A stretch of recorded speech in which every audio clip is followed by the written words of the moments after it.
ఎక్కువగా చెర్రీ అని కూడా పిలుచుకుంటారు. ఇటీవల ఈ మెగా పవర్ స్టార్ డిఫరెంట్ గా కనిపిస్తున్నాడట.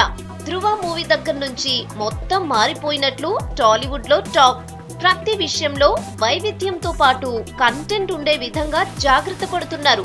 ఈ మార్పు వెనుక ఉపాసన ఉపాయం ఉన్నట్లు ఫిల్మ్ ఇండస్ట్రీ గుసగుసలాడుకుంటోంది.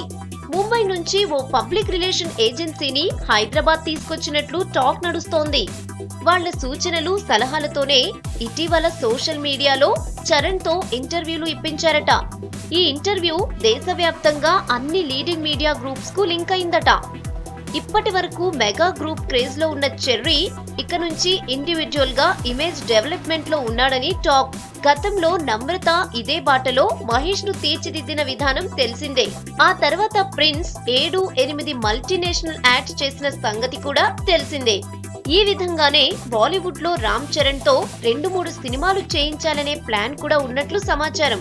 వీటితో పాటు చెర్రీ అంటే బ్రాండ్ వాల్యూ అన్నట్లుగా తీర్చిదిద్దటానికి ఏజెన్సీ సహకారంతో ఉపాసన ఉపాయం ఆలోచించిందట. అందులో భాగంగానే ఇటీవల సోషల్ మీడియాలో యాక్టివ్ కావటం, హావభావాలు మార్చటం, లుక్స్ కూడా మార్పు చేయటం అందులో భాగమని చెప్పుకుంటున్నారు టాలీవుడ్ అభిమానులు. ఏమైనా భర్త అన్నాక ఆ మాత్రం భార్య శ్రద్ధ తీసుకోదా ఏంటి అంటున్నారు.